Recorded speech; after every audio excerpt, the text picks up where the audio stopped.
जय हिंद दोस्तों, मैं हूं भाग्यराज। आप सभी का स्वागत करता हूं मेरे अपने YouTube चैनल पर। जैसे कि हमारा एक सीरीज चल रहा है जो कि आरआरबी, एएलपी और जेई को टारगेट रखते हुए किया जा रहा है। तो इसमें मैंने आपको इलेक्ट्रिशियन के शुरू से टॉपिक पढ़ा रहा है, जिसमें इलेक्ट्रिसिटी को मैंने चालू किया है और इलेक्ट्रिसिटी का ये आज क्लास चौथा है, जिसमें मैंने आपको धीरे धीरे सारे टॉपिक पर मजबूत बना जो कंसेप्ट है वो दे रहे हैं। ठीक है, अब तक हम लोगों ने पढ़ा जो कल के क्लास में एक क्विक रिविजन बता देता हूँ। आर इक्वल टू क्या होता है, तो V बाई आई होता है, ये हम ओम्स लॉ से जानते हैं। अगर वोल्टेज बढ़ाऊंगा तो करंट भी बढ़ेगा, रेजिस्टेंस हमेशा क्या होगा, कांस्टेंट रहता है। तो रेजिस्टेंस कौन सा फैक्टर पर डिपेंड कर रहा है, तो R equal to rho L divided by A, जहां L जो था वो कंडक्टर का लेंथ था, A जो था कंडक्टर का क्रॉस सेक्शन एरिया था। और यही जो एरिया होता है ना, ये किसी भी चालक का एरिया, इसको दो टाइप में मैं बोल सकता हूँ। अगर रेडियस का बात करूँ ना तो पाई आर स्क्वायर बोलूंगा, अगर डायमीटर के साथ बोलूंगा तो पाई बाई 4 टी स्क्वायर। जैसा भी जो भी मेरे को यूनिट जो भी मेरे को स्टेटमेंट दिया रहेगा उसके हिसाब से मैं, और दोनों फॉर्मूला सेम ही है। अगर आपको मालूम है व्यास बराबर क्या होता है, व्यास बराबर होता है 2 गुणित त्रिज्या। मतलब अगर आप ऐसा बोलेंगे कि d बराबर क्या होगा, तो 2 इंटू आर होगा। तो इस जगह पे आप d बराबर 2 इंटू आर रख के देखेंगे ना, तो पाई बाई 4 इंटू 2r का स्क्वायर, तो ये हो जाएगा पाई बाई 4, 2 का स्क्वायर 4 इंटू आर स्क्वायर, 4 से 4 कट गया तो आपका आंसर आ गया पाई आर स्क्वायर। मतलब ये दोनों फॉर्मूला अपने जगह पे सही है। आप जैसा भी डेटा आपको दिया रहेगा उसके हिसाब से आपको मान रखना रहेगा, ठीक है ना। तो ये इसके बेसिस पे हमारे जेई में भी क्वेश्चन आता है, एएलपी में भी क्वेश्चन आता है, और किसी वन डे एग्जाम में जैसे आप एई का पेपर देने गए या सब इंजीनियर का पेपर देने गए, तो इससे भी प्रश्न बनने के चांसेस बहुत होते हैं, ठीक है ना। चलिए एक क्वेश्चन बनाते हैं। देखिए लिखा है, किसी धातु के 1 मीटर लंबे तार का 20 डिग्री सेंटीग्रेड पर विद्युत प्रतिरोध 26 ओम है। मतलब क्या दिया है, तो हमको सबसे पहले गिवन है, हम देख लेते हैं कि क्या क्या हमारे पास गिवन है। तो दिया है, क्या क्या दिया है हमको, दिया है सबसे पहले लंबाई, ये L बराबर कितना दिया है, 1 मीटर, ठीक है। फिर उसके बाद बोल रहा है 20 डिग्री सेंटीग्रेड पे ताप का मान दिया है, T बराबर दिया है 20 डिग्री सेंटीग्रेड। इसका यूज होगा कि नहीं अभी हम लोग देखेंगे। विद्युत प्रतिरोध मतलब इलेक्ट्रिकल रेजिस्टेंस का बात किया है, R बराबर दिया है 26 ओम का बात किया है। यदि तार का व्यास दिया है, व्यास मतलब डायामीटर, डाया दिया है, D बराबर दिया है 0.3 mm।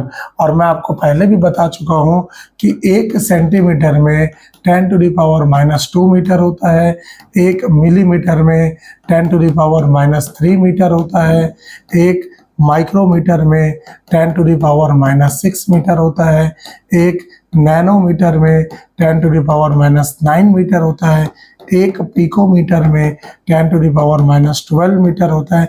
ये सब चीजें आपको ध्यान रखना है, तभी आप ना क्वेश्चन को और बहुत तेजी से बना सकते हैं, ठीक है ना। तो ये सब चीज आपको पता रहना चाहिए। यस, ठीक। अब यहाँ पर क्या है हमको बताना है, तो इस ताप पर धातु की विद्युत प्रतिरोधकता क्या होगी, मतलब प्रतिरोधकता का मान रो की वैल्यू मेरे को निकालना है। तो आपने पढ़ा है R equal to rho L divided by A, तो यहाँ से रो निकालना है, तो रो कितना हो जाएगा, R into A divided by L, यही होगा। और एरिया अभी मैंने आपको बताया कि धातु का लंबा तार है, तार ऐसा है तो इसका क्रॉस सेक्शनल एरिया कहीं ना कहीं गोला या वृत्त बनाएगा। तो वृत्त का जो क्षेत्रफल होता है अभी मैंने आपको बताया R इंटू ये एरिया की जगह पाई बाई 4, ये डी स्क्वायर ले सकता हूँ इंटू एल, यही आएगा। और इसके अलावा कुछ होगा क्या, रख के देखते हैं। आर की वैल्यू दिया है मुझे कितना, 26 ओम, 26 इंटू पाई इंटू डी की वैल्यू कितना दिया है 0.3, तो मैं इसको यहाँ पे कन्वर्ट कर लेता हूँ, 0.3 इंटू 10 टू द पावर -3, यही होगा मीटर में कन्वर्ट करने पे। तो यहाँ पे रखे 0.3 into 10 to the power -3 metre, और ये क्योंकि ये स्क्वायर है तो ये पूरे का स्क्वायर हो जाएगा डिवाइडेड बाई 4 इंटू एल की वैल्यू कितना दिया है 1 मीटर, तो 1 हो गया। तो अब ये सॉल्व करना रहेगा इसको, है ना।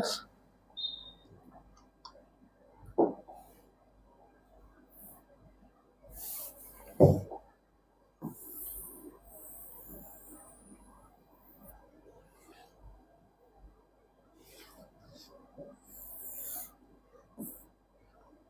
होप आपको दिख रहा होगा, है ना।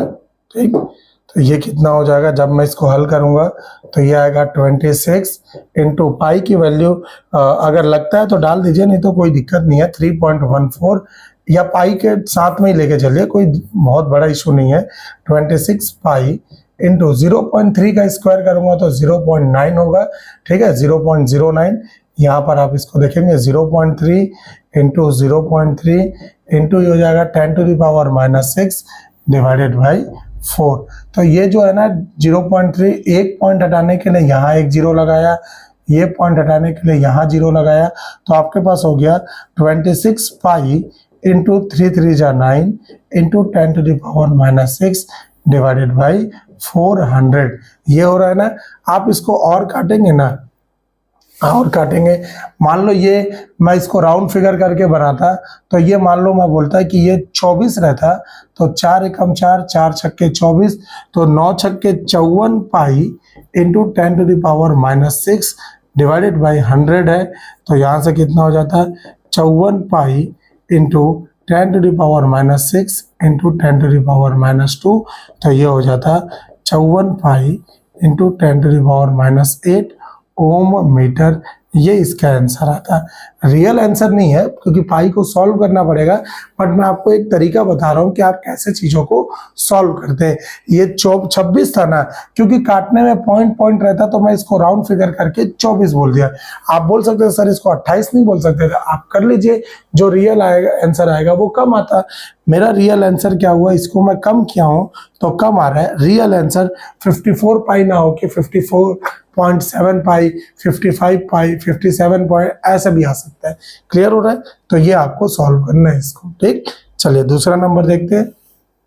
देखिए बोल रहा है दिए गए पदार्थ की किसी एक लंबाई तथा एरिया मोटाई के तार का प्रतिरोध 4 ओम है। कोई दिया गया पदार्थ है, मान लेते हैं एक तार है, ये तार, पहला वाला तार का बात कर रहा हूं, ठीक है ना।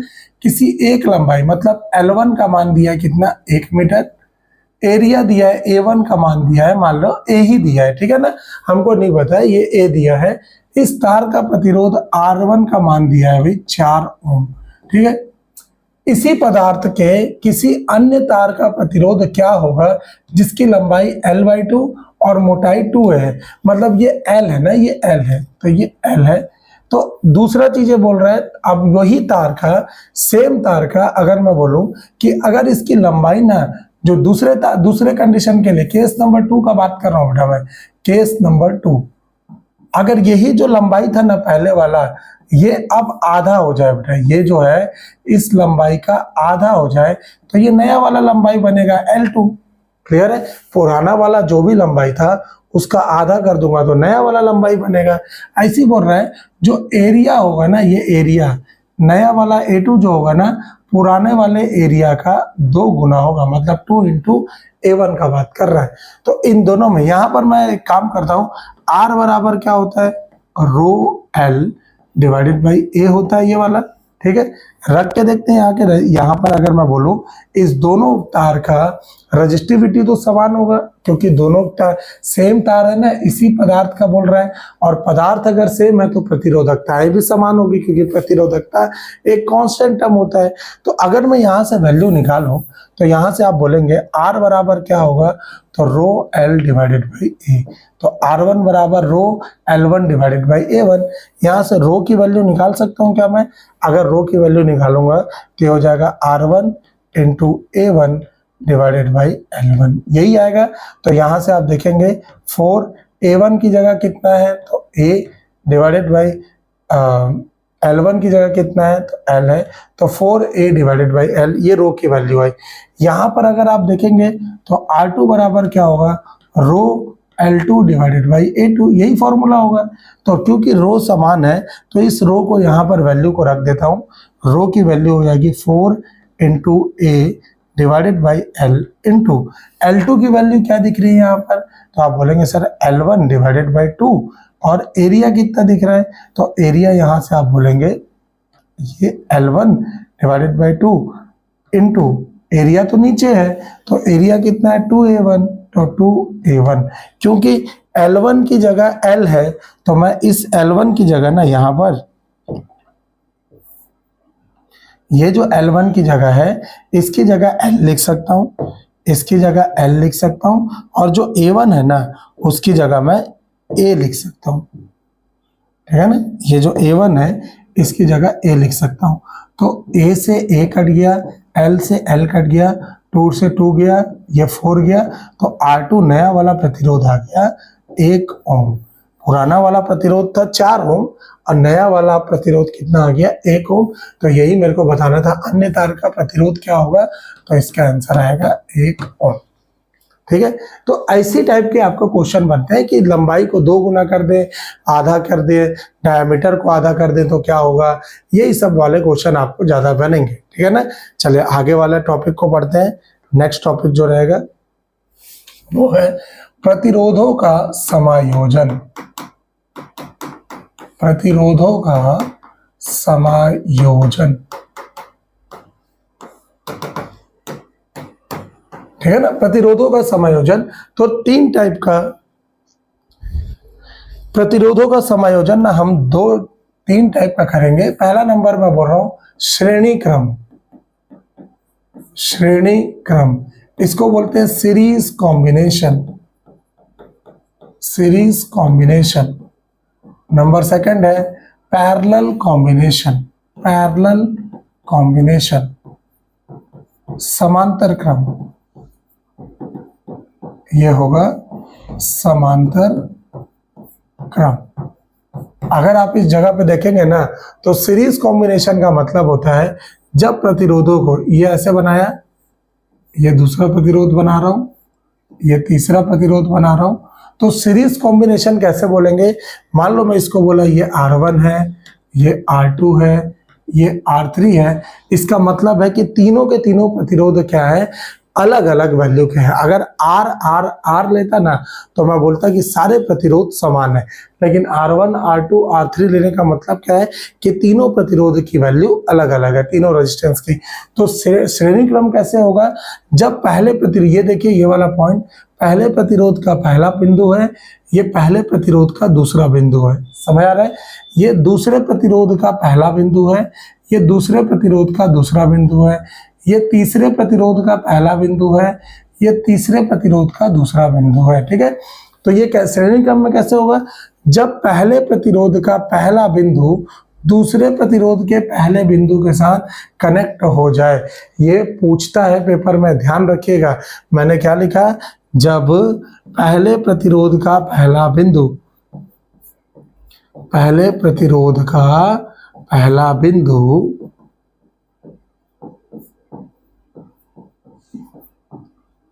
दूसरे प्रतिरोध के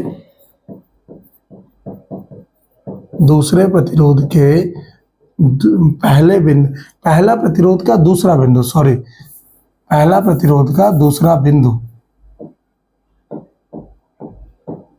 दूसरे प्रतिरोध के पहले बिंदु के साथ जुड़ जाए, तब यही कॉम्बिनेशन श्रेणी क्रम में कहलाता है। ठीक है ना, यही होगा। ऐसी इंग्लिश में बोला जाए, when the second point of first resistance is directly connected with first point of second resistance is known as series combination. Clear है। तो इस जगह पर जब मैं इसको बनाऊंगा तो यही सीरीज कॉम्बिनेशन है। तो ऐसी दूसरे प्रतिरोध का दूसरा बिंदु तीसरे प्रतिरोध के पहले पॉइंट के साथ क्या हो गया, कनेक्ट हो गया, और इसको मैं क्या कर दिया, एक voltage source, common voltage source या बैटरी के साथ क्या कर दिया, कनेक्ट कर दिया। ये है V। इसमें किसी को डाउट है क्या, ये कैसे हो रहा है। ठीक है ना, तो हमारे पास यहाँ पर क्या होगा, हमारे पास नोटेड पॉइंट में ये ध्यान रखना है, नोट वाले पॉइंट के लिए इंपॉर्टेंट चीज ये होगा कि श्रेणी क्रम में ना सीरीज कॉम्बिनेशन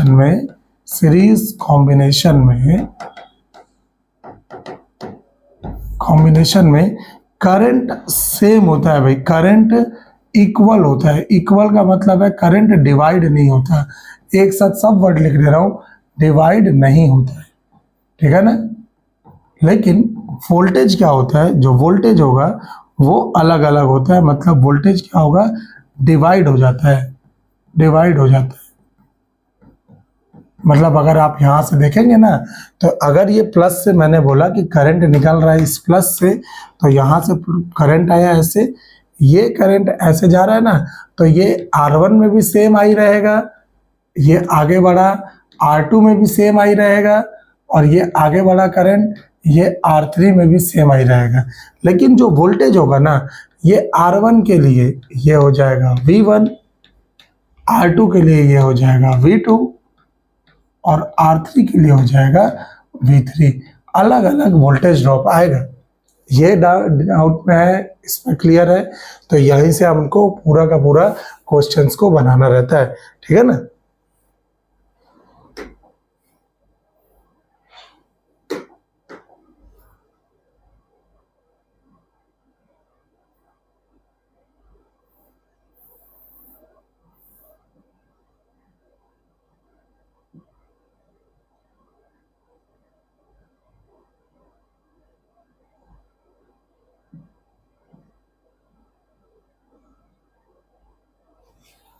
ठीक है, आई होप आपको दिख रहा होगा।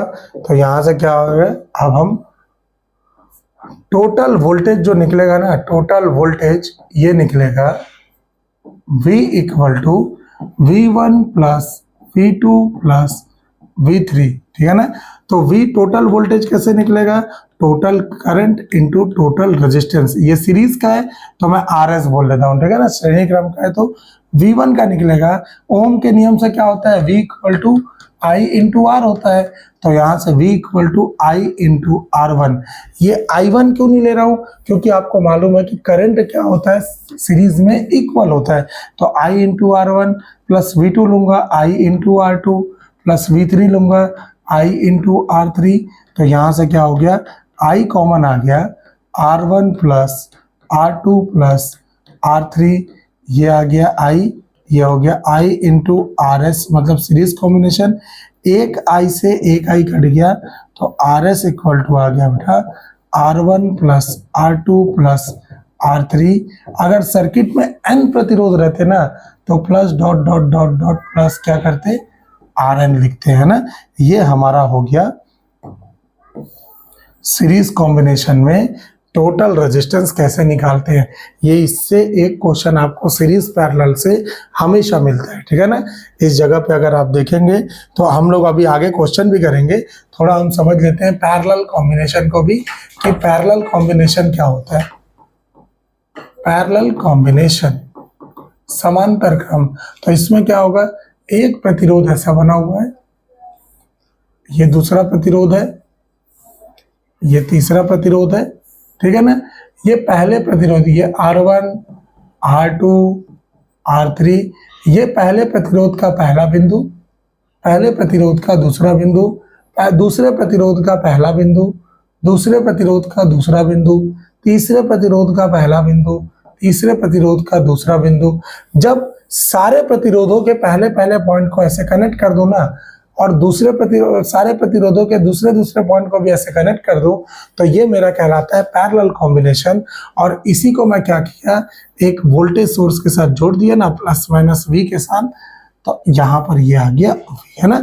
तो नोट पॉइंट में मेरे लिए क्या याद रखना है, नोटेड पॉइंट में हमको ये ध्यान रखना है कि पैरेलल कॉम्बिनेशन में, पैरेलल कॉम्बिनेशन में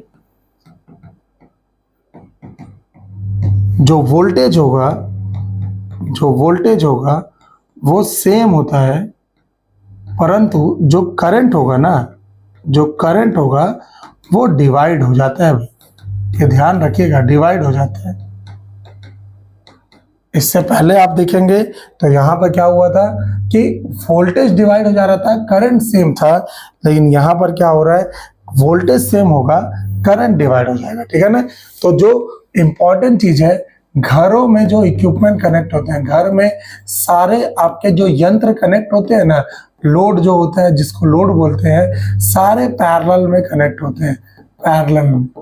क्योंकि पैरेलल में क्या होगा, हमारे घर पर वोल्टेज सेम होगा, करंट अलग अलग होगा। ये पंखे पे अलग जाएगा करंट, एसी पे अलग जाएगा, लाइट पे अलग जाएगा, टीवी पे अलग जाएगा, ये सब जगह पर अलग अलग होगा। क्लियर है? तो इस जगह पर जब बनाएंगे तो यहाँ से देखेंगे ये टोटल करंट आई निकला, ये आई ऐसे आ रहा है ऐसे, और ये यहाँ से 3 पार्ट में बढ़ गया, ये I1, ये I2 और ये I3। लेकिन सबके लिए वोल्टेज क्या होगा, समान होगा। तो टोटल करंट निकालूंगा, टोटल करंट इक्वल टू, मतलब I इक्वल टू ये होगा I1 plus I2 plus I3। I बराबर होगा V डिवाइडेड बाई R, क्योंकि ये पैरेलल है तो RP ले लेता हूँ। I1 हो जाएगा V divided by R1 plus V divided by R2 plus V divided by R3। तो यहाँ से V कॉमन निकल गया, ये आ गया 1 by R1 plus 1 by R2 plus 1 by R3, ये निकला 1V बाई RP। तो यहाँ से कितना हो जाएगा बेटा, ये V से V कट गया तो 1 बाई RP इक्वल टू कितना हो जाएगा, 1 by R1 plus 1 by R2 plus 1 by R3। आप चाहे तो इसको भगा के देख सकते हैं, लेकिन अगर आप समझ के करेंगे ना तो कभी गलतियां नहीं होंगी। Plus dot dot dot dot, अगर सर्किट में n रेजिस्टेंस रहते ना तो मैं बोलता प्लस 1 बाई RN। ये एक जगह पे पैरेलल कॉम्बिनेशन के लिए ये प्रतिरोधों का समायोजन है। ठीक है ना? तो हमारे लिए क्वेश्चन ये बनता है, क्वेश्चन नंबर 1, ठीक है ना, कि एक सीरीज और पैरेलल कॉम्बिनेशन दोनों को अगर मैं यूज करूं तो मिनिमम कितने प्रतिरोधों की आवश्यकता होगी। For series parallel combination, series parallel combination, how many resistance will be required। मतलब एक सीरीज पैरेलल क्रम को बनाने के लिए कितने मिनिमम रेजिस्टेंस की आवश्यकता होगी। हाउ मैनी, मिनिमम लिख लीजिएगा, मिनिमम रेजिस्टेंस इज रिक्वायर्ड। ये एसएससी जेई में है, डीएमआरसी में है, कोल इंडिया में बहुत बार पूछा है। आप देखेंगे एक प्रतिरोध है ऐसा और ये दूसरा प्रतिरोध ऐसा बनेगा, ये, ठीक है ना, ये पैरेलल में है, ये सीरीज में है, तो सीरीज पैरेलल कॉम्बिनेशन हो गया।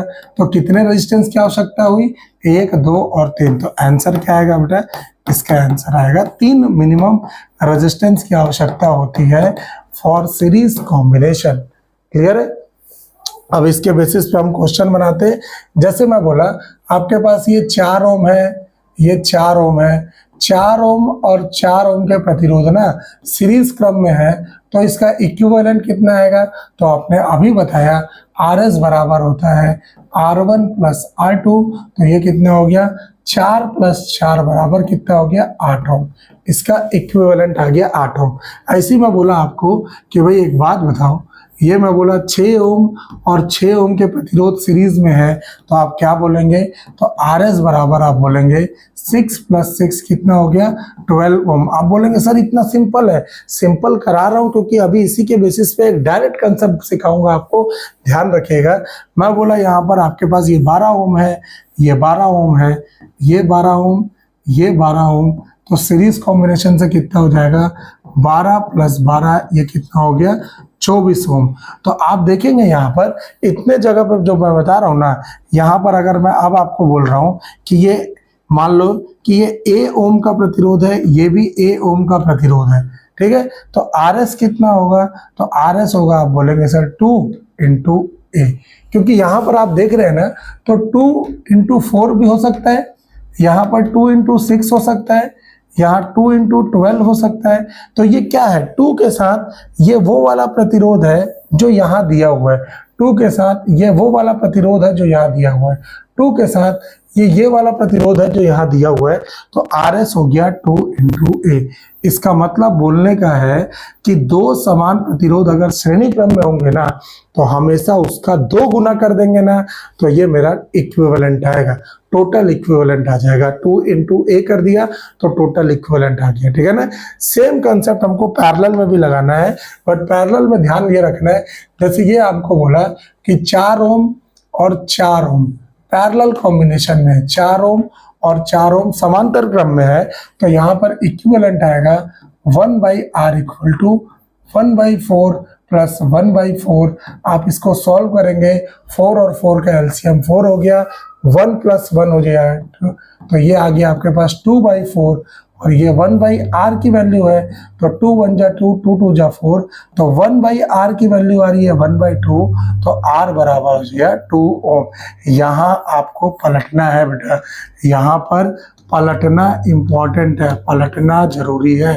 यहाँ गलती होता है बेटा, तो इसको ऐसे नोट्स में आप बना के लिख लेंगे कि यहाँ पर पलटना जरूरी है, क्योंकि ऑप्शन में आपको 1/2 भी देगा, ऑप्शन में 2 भी देता है, तो ध्यान रखना है, ठीक है। ऐसे में आपको बोला कि एक 6 ओम का है, एक 6 ओम का प्रतिरोध है, 6 ओम का, ये पैरेलल में कनेक्ट है, तो 1/R इक्वल टू क्या होगा 1/6 प्लस 1/6, तो ये कितना हो जाएगा भाई 2/6 है ना, एलसीएम लेने के बाद, तो 2 1 जा 2, 2 3 जा 6, तो 1/R की वैल्यू आई 1/3, तो R इक्वल टू कितना हो गया 3 ओम। तो आप एक चीज देख पा रहे हैं कि जो भी रेजिस्टेंस अगर सेम वैल्यू का होगा तो पैरेलल कॉम्बिनेशन में हमेशा आधा हो जा रहा है। 6 ओम है, 6 ओम है, तो पैरेलल कॉम्बिनेशन में 3 ओम हो जाएगा। ऐसे में आपको बोला कि चलिए बताइएगा, ये 24 ओम है और ये 24 ओम है, अगर ये पैरेलल में कनेक्ट है तो क्या होगा, तो आप बोलेंगे सर बहुत सिंपल है, आरपी बराबर हो जाएगा, जस्ट इसका आधा हो जाएगा।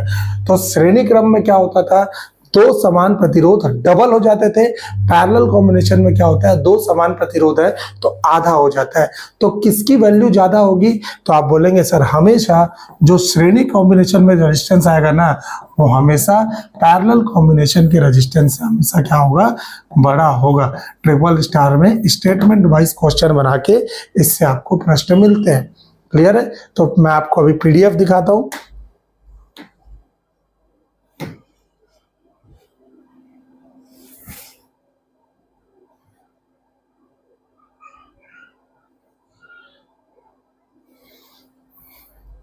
ठीक है, ये वो पीडीएफ है जिसमें आपको अभी मैंने पढ़ाया पूरा, ये वोल्टेज ये निकालने का है ना, ये सब निकालने का बताया। अभी देखिए ये क्वेश्चन है, एक विद्युत लैंप जिसका प्रतिरोध दिया हुआ है ना,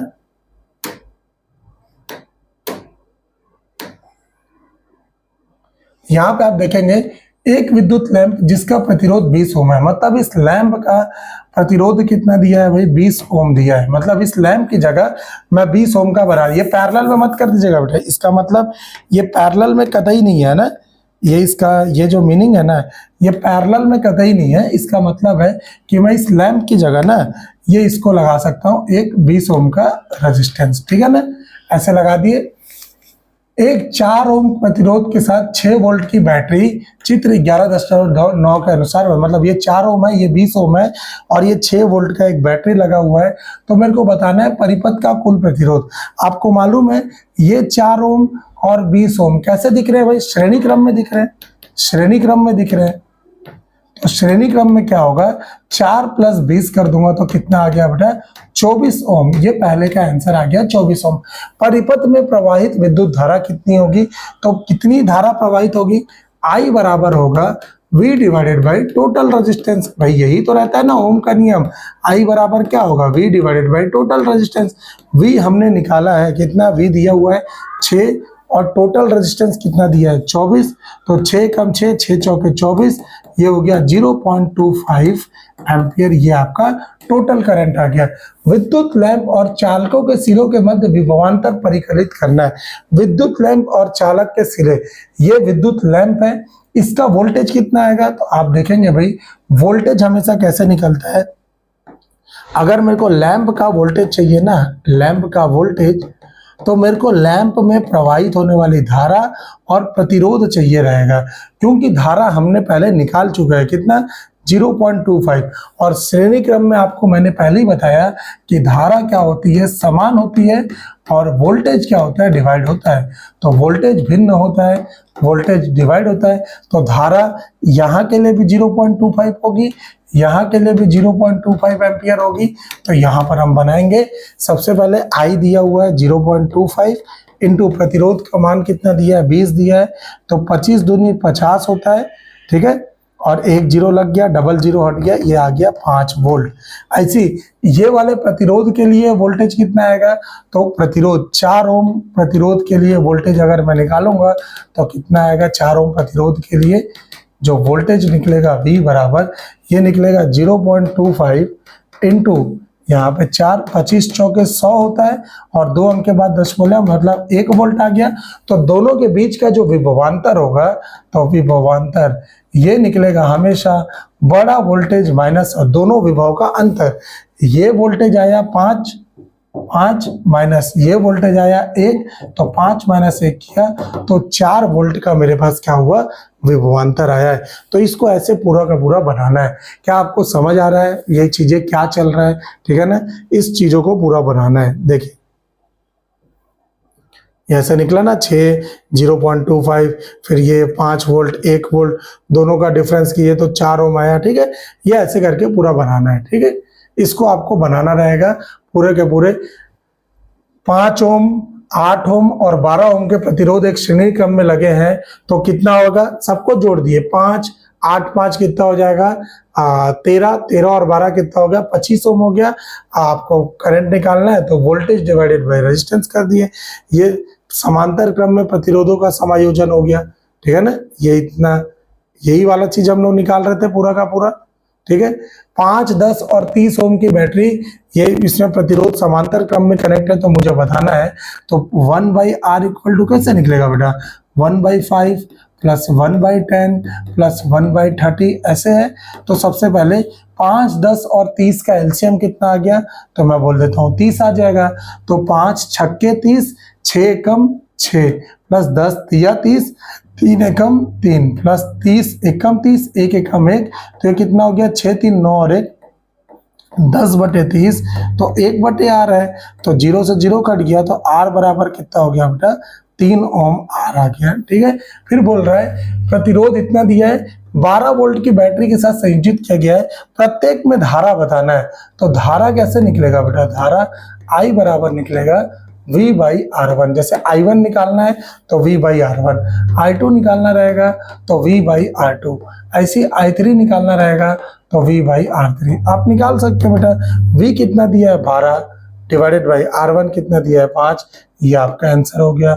I2 कैसे निकलेगा, V दिया है 12, R2 कितना है 10, ये आपका आंसर हो गया। ऐसे I3 कितना निकलेगा, V दिया है 12, R दिया है 30, तो ये आपका आंसर हो गया।